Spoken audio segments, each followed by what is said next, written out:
All right. Good morning, everyone. My name is Santosh Jumani, and I've been working with Oxserve as a pre-sales consultant for over 3+ years. Before working as a pre-sales consultant, I was working in Oxserve support for close to 14 years. So in today's masterclass, what we are going to look at is some of the best practices that are required for enterprise data protection. Now, before we could look at some of the best practices that we have listed on our agenda today, what we need to understand is the need for such enterprise class data protection. Now, why should we protect our data? That's the most asked question, or it's the $1,000,000 question for today. Why should we go ahead and protect our data? We need to protect our data from ransomware and breaches that hurt our businesses today. We need to protect our data from hardware failures. We need to protect our data from accidental deletion or human errors, protect data from natural disasters, and most importantly, we need to protect our data to meet some of our compliance requirements. Now, if we go ahead and protect the data in the most adequate way, what we would be ensuring is our organization's business continuity. While discussing with most of our customers, what we've understood that when we discuss about data protection, most of the customers come up with almost the similar answers, like they've got a perimeter defense in place, they've got vulnerability detection and management solutions, some of them have got SIEM and log management put in place, and some of them have also got personal and identification management solutions, right? So all these solutions put together, what do they protect? They protect data, and this data is the lifeblood of most of the organizations.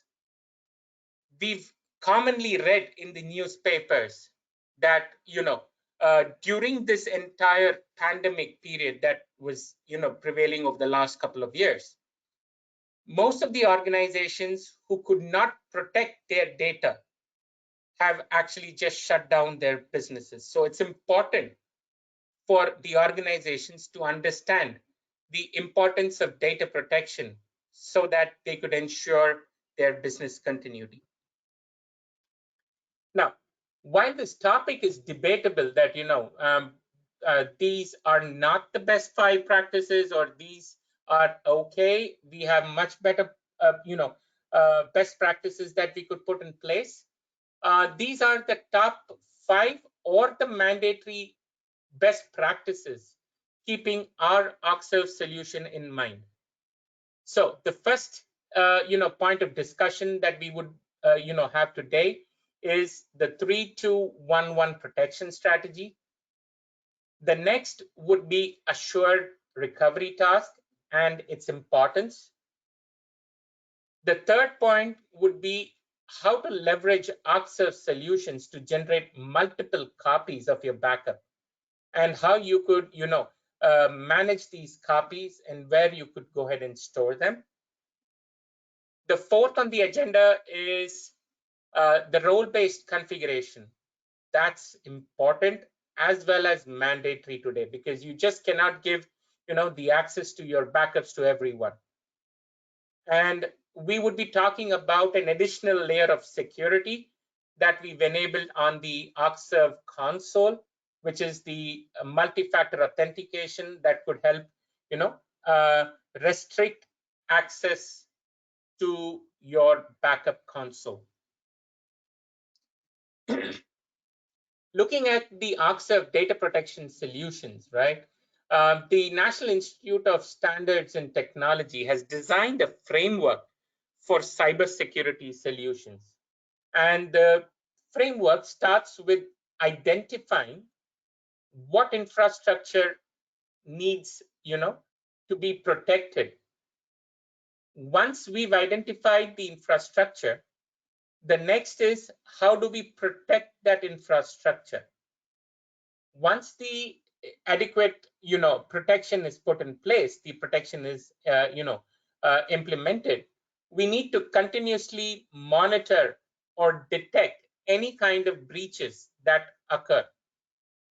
Once we detect the breaches, it's important for us to respond in a timely manner and identify the damage that has been caused. If there is, a damage that has been caused, then we need to recover from that management. So this is the entire framework, which is, designed for most of the cybersecurity solutions today. We've adopted few of these in our Arcserve solutions, and we've designed the solutions in such a way that the Arcserve solutions could prevent, protect, and recover. Now, we could prevent cyber threats with the help of Sophos Intercept X Advanced that we've provided to all our customers as a complimentary copy when they purchase the Arcserve solution, the Arcserve UDP solution. Now, with the CryptoGuard and the WipeGuard technologies from Sophos Intercept X, we could go ahead and protect or prevent any kind of cyber attacks that can occur on your backup server or our Arcserve appliances. Now, once we prevent, the next thing what we are focusing on is what can we protect, right? So we protect almost all physical and virtual systems on premises, cloud, and as well as SaaS-based data from both, external threats, internal threats, human errors, disasters, and even unplanned outages. Now, once we prevent and protect, right, in the event of a breach or an attack, it's mandatory that, you should be able to recover. You should have that peace of mind that, yes, I can recover 100% of my data. And that comes with Arcserve's instant virtual machine technology, or with the virtual standby, which is the automated hot standby copy of your critical machines. We can spin up, these as virtual instances, both on-site and off-site, or even in private and public clouds. So, getting a complete 360-degree view of what could be the best ransomware prevention strategy. Ransomware prevention requires a multi-model strategy. Just having the right solutions or just purchasing one solution does not ensure that you're protected from ransomware. So at Arcserve, we believe that there are three pillars which need to work together to ensure you have got a good ransomware prevention strategy. So the first one is cybersecurity. Sorry. The next one is orchestrated recovery, where Arcserve plays a very good role, an important role. And the third one are the processes in place. So if we look at this strategy, right, there are no silver bullets. Just having the solutions or the tools is not enough. Now, most of us attending this webinar today are from India, right? And in India, if you look at the famous sport, it's cricket, right? So when I explain this to most of my customers, right, how do I go ahead and present this to them? I say, if we get either Sachin Tendulkar's bat or Rahul Dravid's bat, right? We ain't becoming Sachin Tendulkar or Rahul Dravid. So just having their bats does not make us Sachin Tendulkar or Rahul Dravid. In the same way, just having the tools alone is not enough. The choice of cybersecurity solutions available in the market today can only reduce the possibility of a ransomware attack.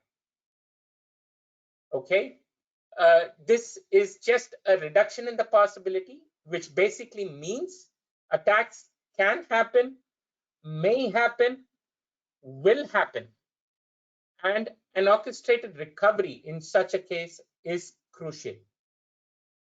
Now, when you look at the orchestrated recovery strategy, right, we need to implement a 3-2-1-1 backup strategy, as well as it's important for us to understand the importance of immutable storage, either available on cloud or on premises, and adopt this immutable storage as this becomes one of the key features in our ransomware prevention strategy.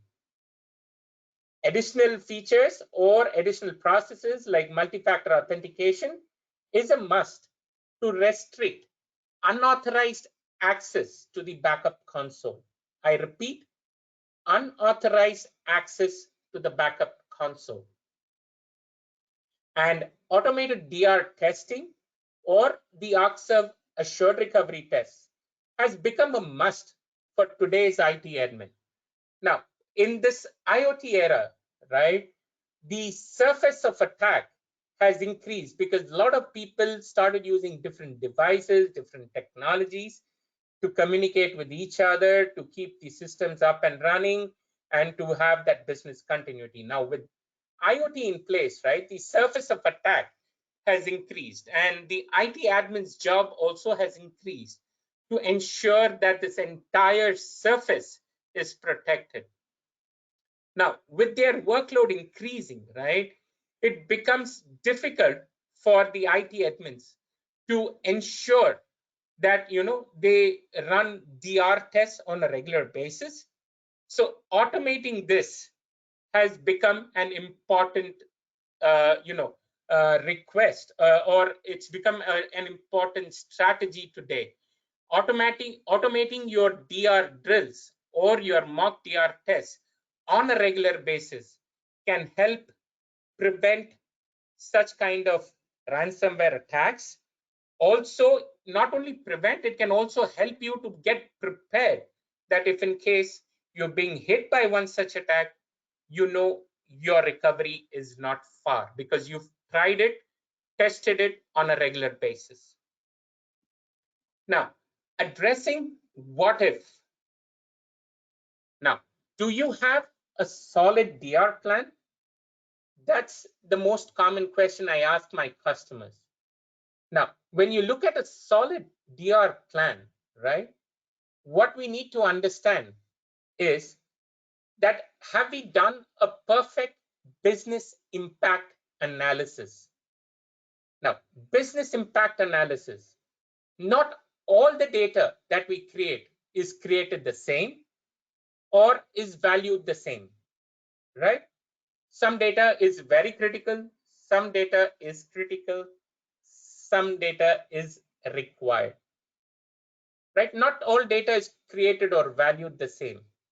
So why should we have the same data protection strategies for all the data that we created, that we create or that we value? So at this point of time, when you look at your DR checklist, right, it should be clear that you have your RPOs and RTOs clearly defined. You've understood what is your RPO and RTO. Now, I will be touching base on RPOs and RTOs in the next slide because that's a pretty important message that I want to convey to all our customers.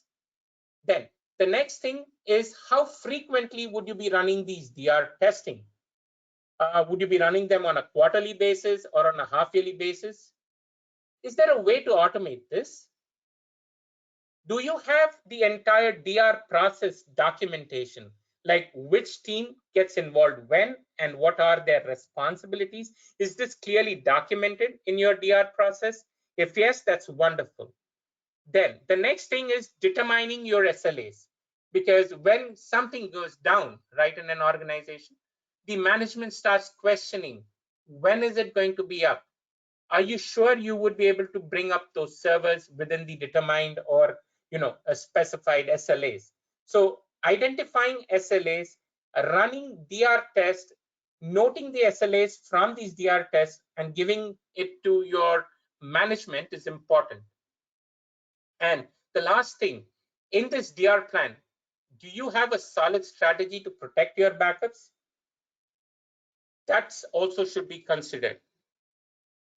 So now understanding business continuity, right, about RPOs and RTOs. Now, how do I define RPO? That is recovery point objective. RPO I usually define as the amount of data that the organization is willing to lose. And RTO is the acceptable amount of downtime that the organization has agreed upon. That's basically from the point of disaster, how old is your data that you're going to recover and how soon are you going to recover that data? That determines your RPOs and RTOs. Now, coming to the first point of the agenda today, which is the thumb rule of backups, right? We are all aware about the 3-2-1 rule of backups. Basically, you should have one primary copy of your data and 2 backups. Then, you should store at least 2 copies on different media and at least keep 1 copy offsite. Over the recent years, right, this thumb rule of backups has evolved, and we've realized that we need to add an additional one, which is the immutable storage. So visiting the new 3-2-1-1 rule, right? It's basically 3 copies of your data, keep 2 on different storage media, 1 offsite, and 1 offline or an immutable copy. Now, when I talk about this, right, I know more currently what's running in most of your minds is that how is this going to be achieved? How many copies do I need to, keep? So looking at how we could implement this 3-2-1-1 rule in real life is like we have a set of users, right, or your employees in the organization. They would access the production servers and they would keep using these production servers for updating their data. What we do is we use a backup software like ArcServe or a backup appliance, which is also a backup server in this case, and keep taking the backups. We keep on pushing the backups to the backup server, and from there we go ahead and keep additional copies. Now these copies could be kept in a second site, or it could also be kept in a remote cloud site. Now, so when we say 3 copies of data, right, we can see, the 3 copies. 1 is your production copy. 1 is a copy which is present on your backup server, and 1 which is present on your DR site or the offsite. 2 on different media. So the production data is on a separate set of disks. The data which is available offsite is also on a separate set of disks, right? So that gives you 2 copies on different media. Now, at least 1 copy on a separate location or the cloud site, which is achieved here. And the last one is an immutable storage, which you could keep on your on-premises or even on the cloud. Depends on how you've determined your RPOs and RTOs. So here, every solution obviously has some or the other challenges associated with it, and we just need to identify the right path or the right strategy to achieve this 3-2-1-1 based on our RPOs and RTOs. So looking at a few common challenges, right? People can oftenly ask, I have a tape drive or a tape library. Can that play a part? Yes, tape drives and tape libraries can play an active part, but we just need to understand that it could take significant amounts of time to recover data from the tape, because it depends on the amount of data that you're pushing to the tape, you're backing to the tape. And secondly, if these tapes are available at an offsite location, right, or you vaulted these tapes, so it also takes some time to bring those tapes from the vault back to the onsite where you could go ahead and start recovering your backups. So that's something which we need to keep in mind when understanding, the RPOs and RTOs. Now, the next thing is the cloud copies.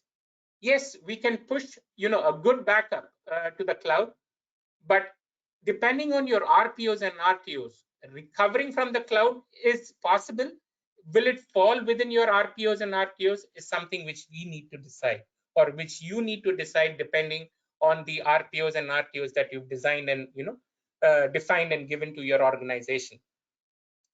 Immutable copies are costly, but they are not the only answer, right?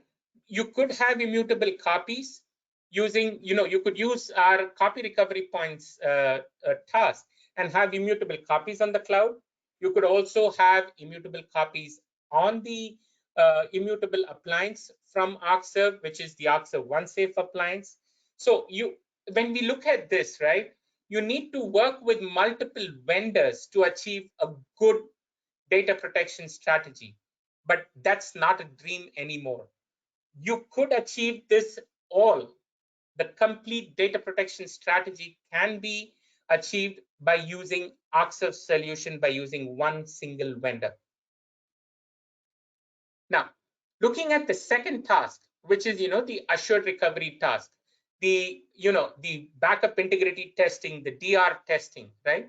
So the assured recovery task, it enables us to do an automated disaster recovery testing for business critical systems, business critical applications, and data without business downtime or without impacting the production systems. That's important. You're going to do your disaster recovery testing without a business downtime and without impacting your production systems. That just sounds like heaven.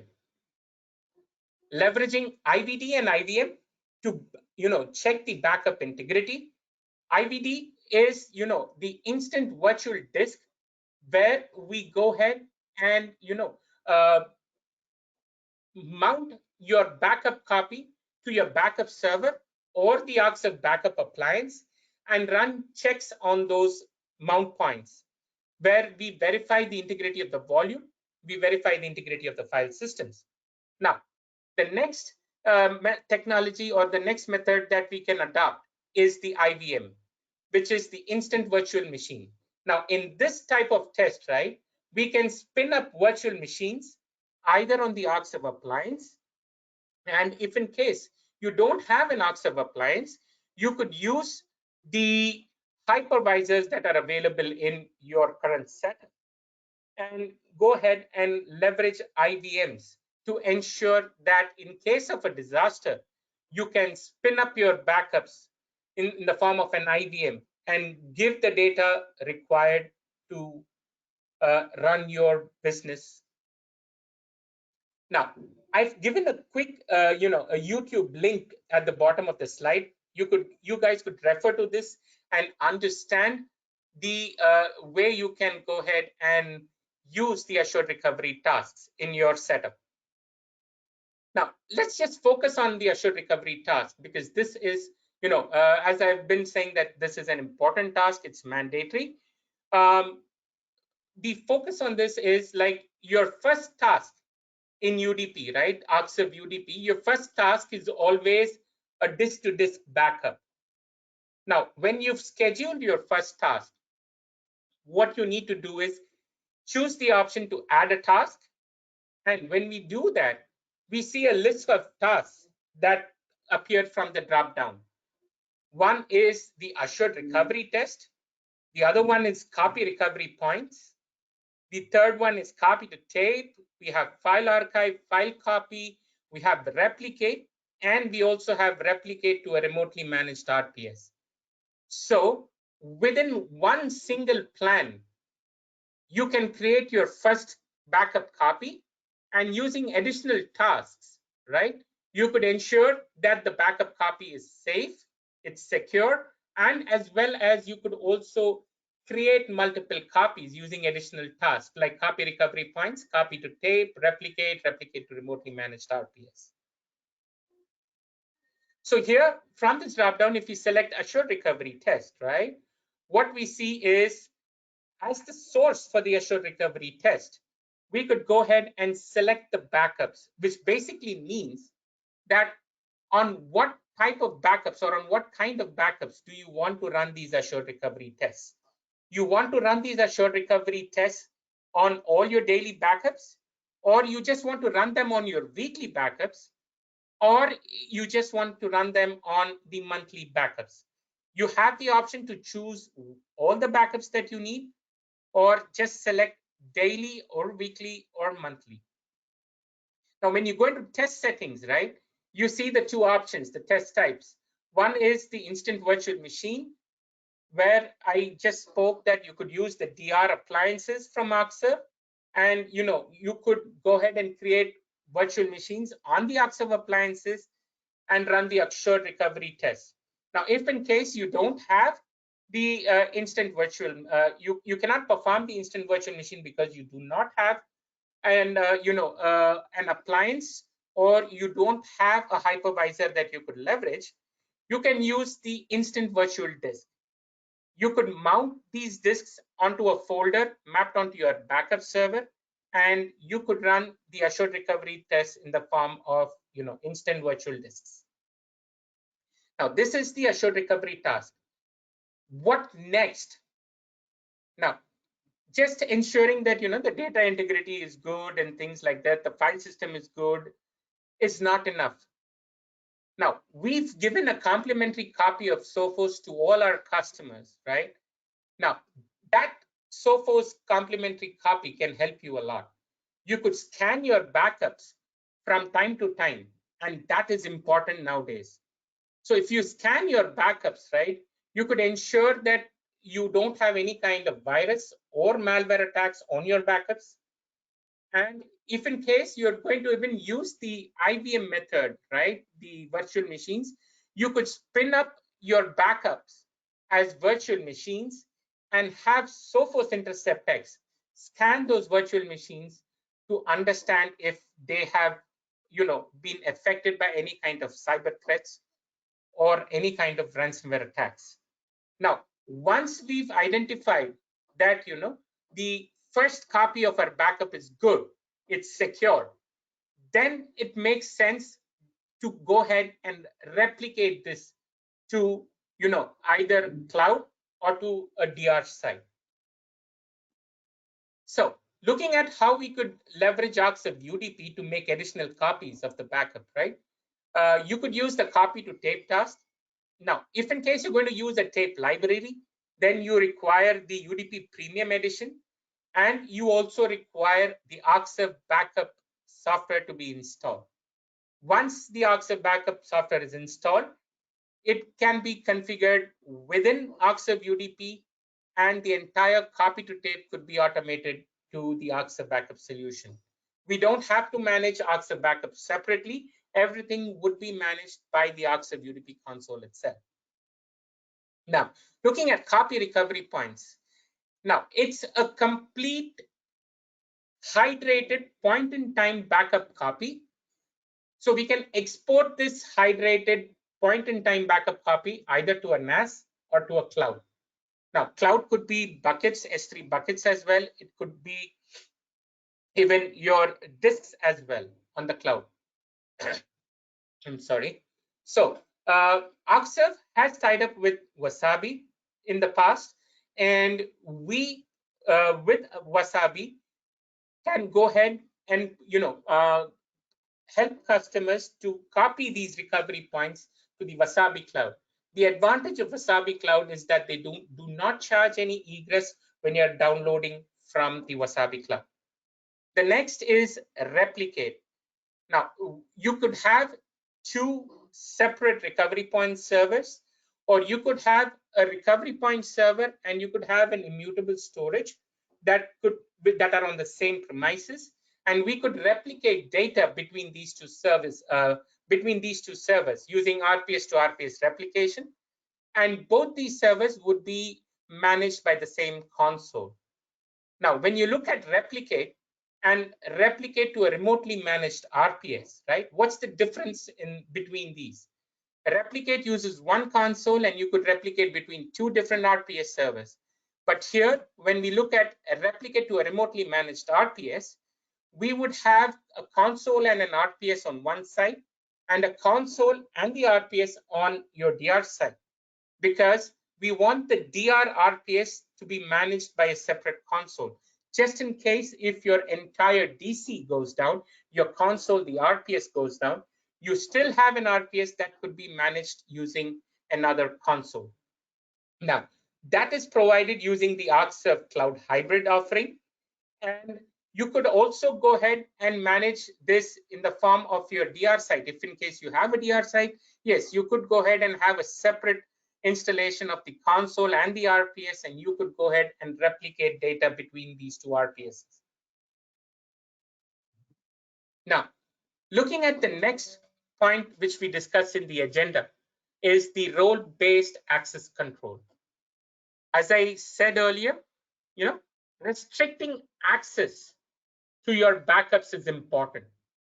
Now, with role-based access control or role-based administration, right? Administrators can assign different roles and permissions to the different users for using the UDP console. We have a set of predefined roles like, the backup role, the monitored role, the restore role, and the RHA admin role. We could add or delete roles. We could also add and change permission for each of these roles. Now, as a good or a best practice, right, Arcserve recommends that the Arcserve RPS server or the Arcserve appliance should not be a part of your corporate domain. Now, why do we say this? Is like in case of cyber attacks, we've seen like when credential harvesting or man-in-the-middle attacks happen, right? Your credentials are lost, or your credentials are compromised. And when you have a domain and those credentials get compromised, then it's very easy for anyone to access your RPS server, your console, and go ahead and tamper your backups. So as a good practice, right, we recommend that the RPS server or the Arcserve appliance should not be a part of your corporate domain. For more information on the roles and the permissions that you could give, how you could leverage this role-based access control within Arcserve, you have a link here at the bottom of the slide which you could use. We'll be sharing these slides with you so you could access these links and understand how you could implement role-based access control within your current installation. Now, the next agenda or the next good process that we should follow is the multi-factor authentication, MFA. MFA provides an additional layer of security to the UDP console. All right. Now, with MFA, right, what we do is we allow the first factor of authentication, which is basically your username and password. So when you actually go to the console, the first level of security is your username and password that you have to give. Now, with UDP supporting MFA, which is inbuilt within our solution, what you could do is leverage the MFA and set up TOTP, time-based one-time passcodes that could be sent to your mobiles. You would require an authenticator app for that. It could be either a Microsoft authenticator, it could be a Google authenticator, or it could also be where these passcodes, right, refresh every 30 seconds. The next that we can support for MFA is the email OTP, where we send out OTPs to the registered email addresses. And again, these OTPs are valid for 30 seconds. Now, how to implement MFA within the current installation? The documentation is available below on this slide. You could click on that link and understand how you could go ahead and implement your multi-factor authentication within the existing Okcib UDP installation.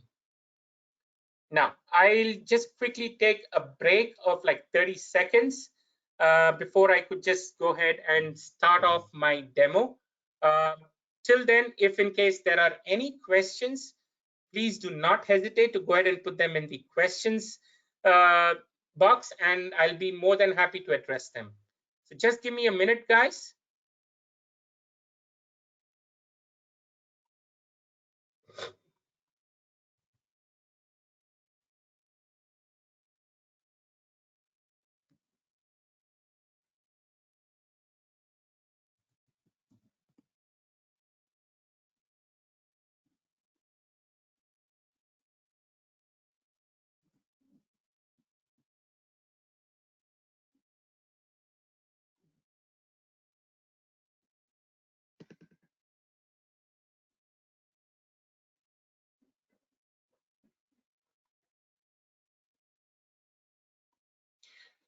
I see a couple of chats. Let me quickly go to the questions tab.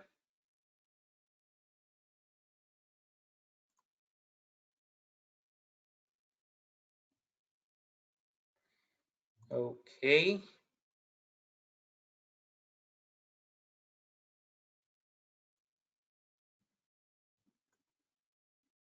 Okay, there's a common question which is being put here on chat. I'm not sure who's asked that, but yes. How much space we take to do assured recovery? Okay, now assured recovery is just mounting the backups. We are not, restoring your backups when you do an assured recovery test. So we are just mounting your backups. So we would not be using any space for assured recovery.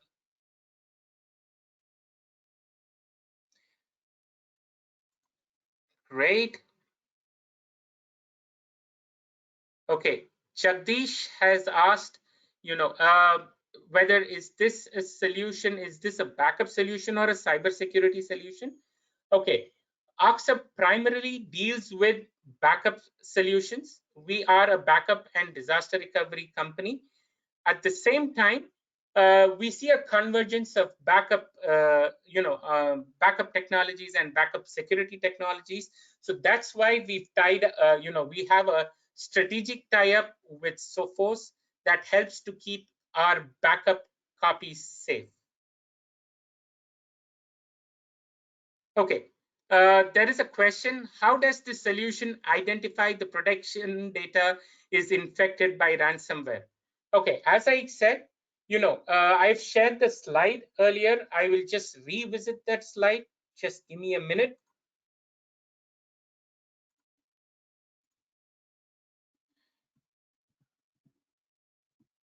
Securing the backups with Sophos Intercept X Advanced for servers. So once, as I said, with assured recovery, right, we have two options. We can go ahead and mount the backups as, in the form of disks to the backup server. Now, once they are available as a disk attached to the backup server, you could use Sophos, which is a complementary copy from our side. You could use Sophos to scan that mounted disk or that mounted backup copy and check if it's being affected by ransomware or not. And if in case you have a hypervisor, okay, you could spin up virtual machines, and you could also use Sophos Intercept X to scan those virtual machines. So the detailed process is mentioned in these two links. This presentation would be shared with you at the end. of this, this webinar, and you could refer to these two links to understand how you could identify if if the source data is being infected or not. I don't see any more questions at this point of time. So what I'll do is quickly, jump on to the demo. A quick 5 to 10 minute demo of our solution. Now, Aksav Unified Data Protection, Aksav UDP, is a browser, has a browser-based console. So you could go ahead and log in here on the browser using the port 8015. You could also change this port during the installation. So once you log in here to the console, you would see a good dashboard that gives you the history of your backups. It gives you your RTOs, it gives you your SLAs if in case you've configured them. It gives you the RPOs and RTOs as well. So when we come into the resources tab, right? Now, the resources tab is the place where you would be spending most of your time. You would be adding nodes here. You would be creating a backup server. You would be creating an RPS server. You would be, configuring your Aksav backup servers here if in case you want to go ahead and use the copy to tape task. You could also go ahead and, add your cloud accounts here, add your S3 buckets so that you could go ahead and export, the copy recovery points to your cloud services. So what we'll do is we'll just have a quick look at one of the plans that I have created. So looking at this plan, we'll just go ahead and modify the plan. Here, if you see, I'm running an agent-based Windows backup of one of my servers. I've set in a destination here, which is the UDP recovery point server, and I have created a deduplication data store. Now, there are two types of data stores that you could create. You could create a deduplicated data store, or you could also go ahead and create a non-dedupe data store, depending on whatever configuration suits you. It's important that you go ahead and keep that data store protected by a password. Now, what does this session password do?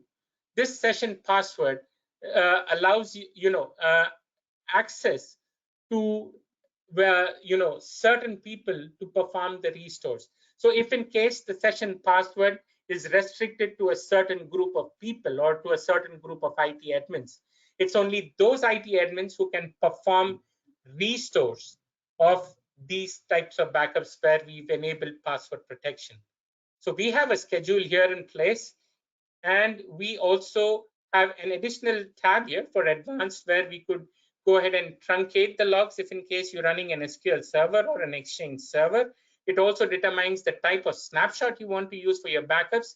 You could use the software snapshot, or if in case you're using a hardware that has the hardware snapshot feature available, you could also use the hardware snapshot. So this is your first task, as I was explaining during the presentation. This forms the first task, which is your disk-to-disk backup. Now, when you click on add a task, right, you would find a drop down where you could select assured recovery test. You could select copy recovery points. You could also select, a file copy. You could also select a replicate and replicate to a remotely managed RPS. So now with these additional tasks that you can put, you can see that you can create your initial copy as well as generate multiple copies within the same plan. You don't have to visit multiple places to achieve multiple copies of your backup. Everything is simplified in the console, and you can achieve multiple copies of your data using a same single simple plan. You don't have to visit multiple places for achieving multiple copies. So everything is integrated, and within a few clicks, you can easily achieve the 3-2-1-1 rule of data protection. It's pretty much simple, and Here, I would just like to cancel this because I don't want to take this further in the essence of time. But yes, we talked about role-based access control, and we also talked about multi-factor authentication. So when you go into the settings tab, right, you have an option here called user management. So with the user management here, you can launch the Okta UDP user management console, which is basically your role-based management console. And you could also go ahead and enable multi-factor authentication for your users.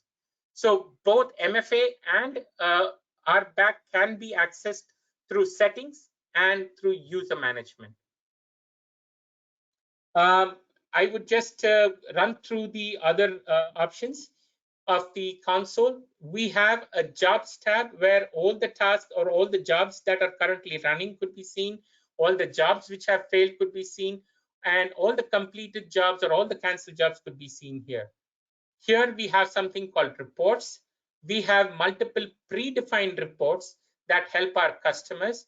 And if in case you require, additional reports, you could go ahead and generate them once you get the Okta UDP database schema and understand which table in the SQL database has the data that you want. And you could generate, your own reports using the SQL queries. Here you have, all your logs that are there. You could set by default, the severity is set to warning and errors.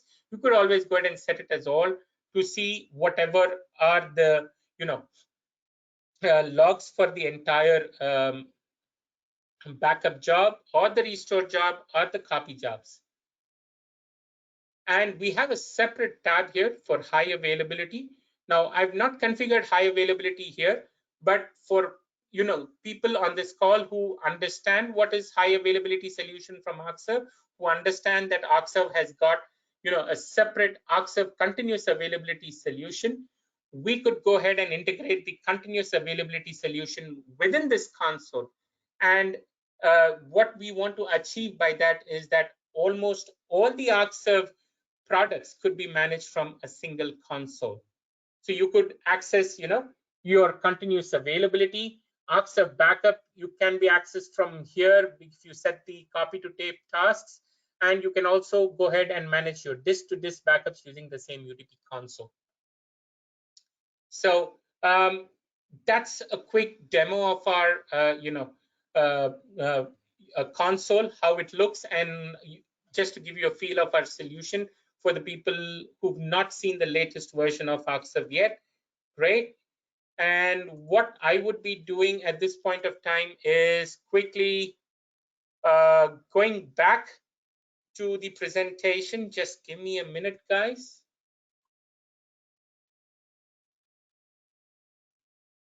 Yes. Jumping back to the presentation. I just have one more slide to complete, which is the business continuity footprint from Okta. Now, when you look at the business continuity footprint, right, we have multiple solutions that cater needs from multiple segments of the market.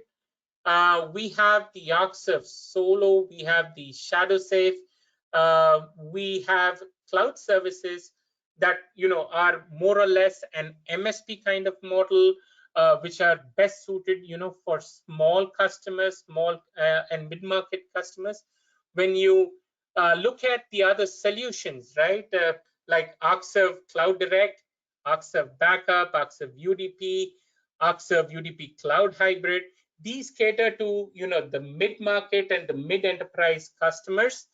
Now, at this, while I'm presenting the entire footprint here, right, I would also like to touch base upon how we could, use each of these softwares. Like now, for example, if you look at the Okta Cloud Direct software, right, Okta Cloud Direct software is best suited for customers who are having a distributed workforce, who have robo offices, remote or branch offices, right? So it's not possible for each of those offices to have a separate backup server.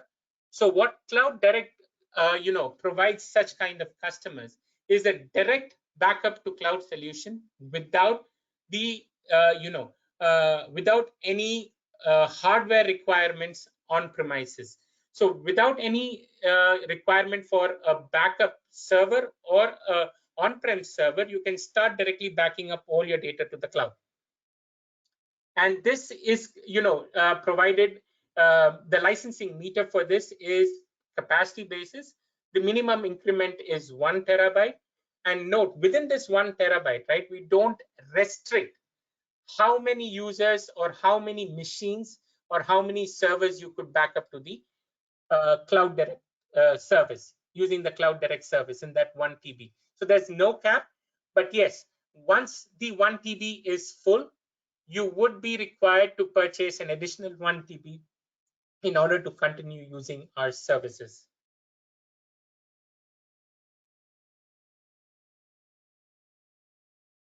Aksar Backup. Aksar Backup, this is the traditional, solution from Aksar. I call him the granddaddy of our solutions because this solution was first developed in the year 1988, and this product has seen a lot of evolution.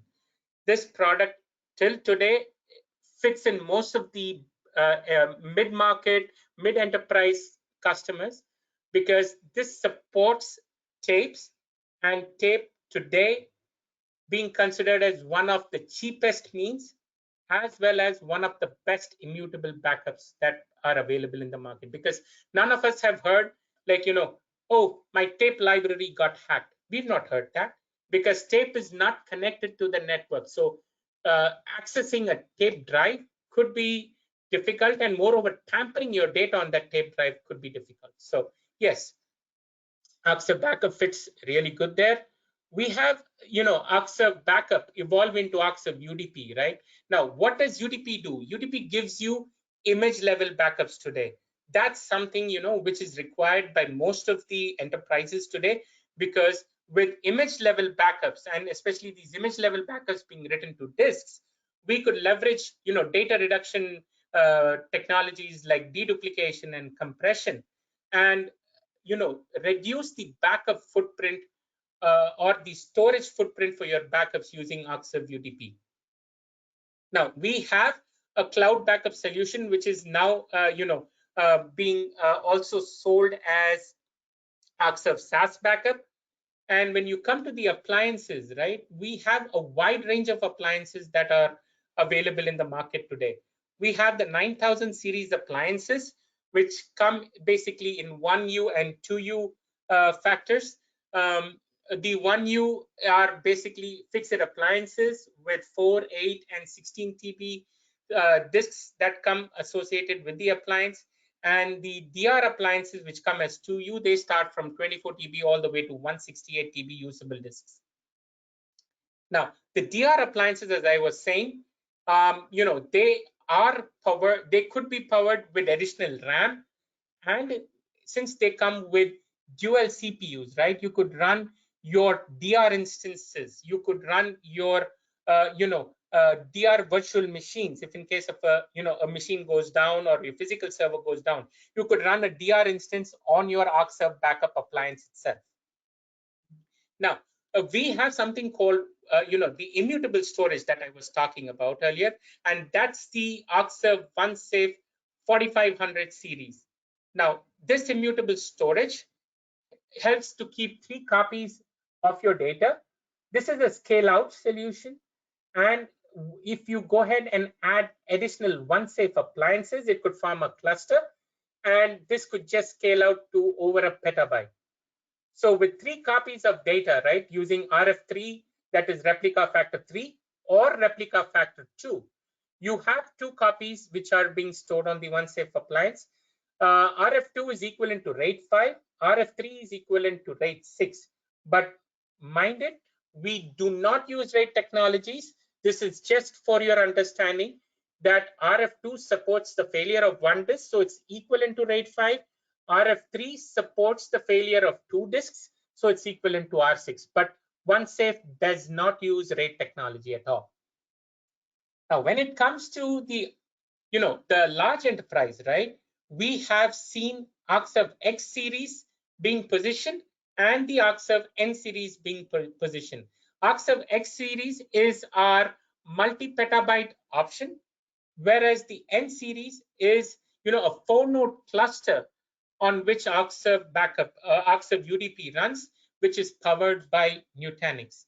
And this is also a scale-out solution. So where in case, the first 4 nodes get, completely occupied, you could go ahead and add in additional nodes and scale out as per your backup requirements. Now, when we look at the large enterprise customers, right, this solution fits in most of the banks. The ArcServe continuous availability, we really take pride in stating that, the ArcServe continuous availability is being used across 40 plus nationalized banks in India, where, this solution is used to maintain a high available copy of the Swift database and the Swift application.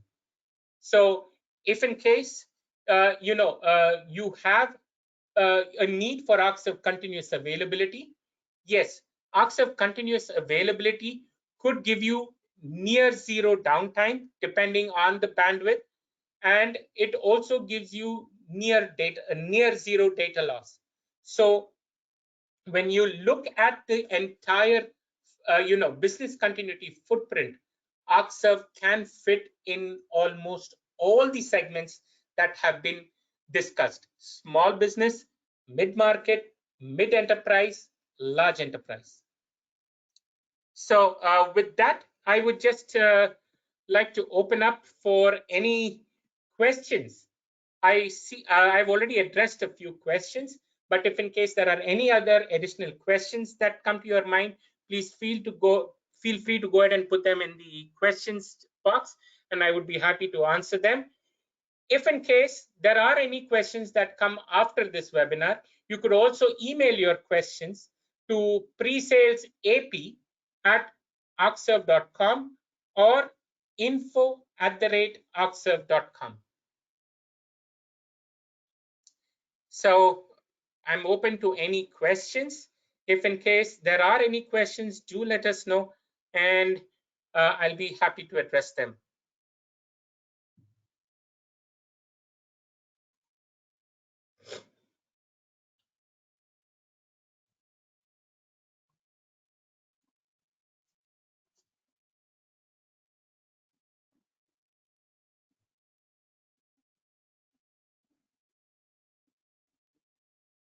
I'll just give it one more minute for the questions.